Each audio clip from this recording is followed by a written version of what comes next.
Hello and welcome to another episode of the Blogger Breakthrough Summit podcast. I'm your host, Liz Stapleton, and today we're diving into one of the most common questions bloggers and business owners have. What on earth should I give my audience in exchange for their name and email? Trust me, we've all been there scratching our heads thinking, what can I offer that's irresistible? Well, worry no more. I've got some golden nuggets for you today, courtesy of Zach Spuckler and his session at the 2024 Blogger Breakthrough Summit. Let's dive in. If you're like, what should I give my audience in exchange for a name and email? It's simple. Ask them what they want and make sure it meets this criteria. Number one, is it relevant? Okay. Biggest mistake I see people make with freebies is they create a freebie that's not relevant to their business, but specifically to their products, right? So this is like a real big over exaggeration, but I'm talking about growing your business, right? So if my freebie was like, let's say, grow your business using Instagram or create a really viral Instagram reel. Well, that's great.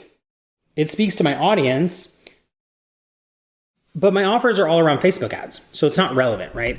The second thing is you want it to be digestible. It doesn't need to be massive. It doesn't need to be huge. You don't need to have a million things go into your freebie. People need to be able to get through it, because in order for people to use your freebie, they have to be able to, get through your freebie. So you also want it to be desirable. And that's kind of what we talked about. It's like, is it something people actually want?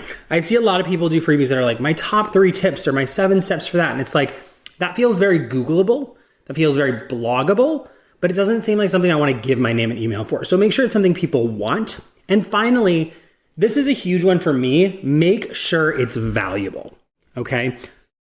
Make sure that what you're giving people is actually valuable, okay? My planner, it's 15 pages long, but you could actually plan your quarters and years out with it. Like, we've actually created something of value. So don't just throw something together, because remember, this is people's first impression of you. You want them to get a good impression, right? So make sure it's valuable. All right, thanks for tuning in to this episode of the Blogger Breakthrough Summit podcast. If you found it helpful, please be sure to subscribe and leave us a review. And hey, if you have any questions or topics you'd like us to cover, shoot us an email or drop a comment. Until next time, keep blogging and keep breaking through.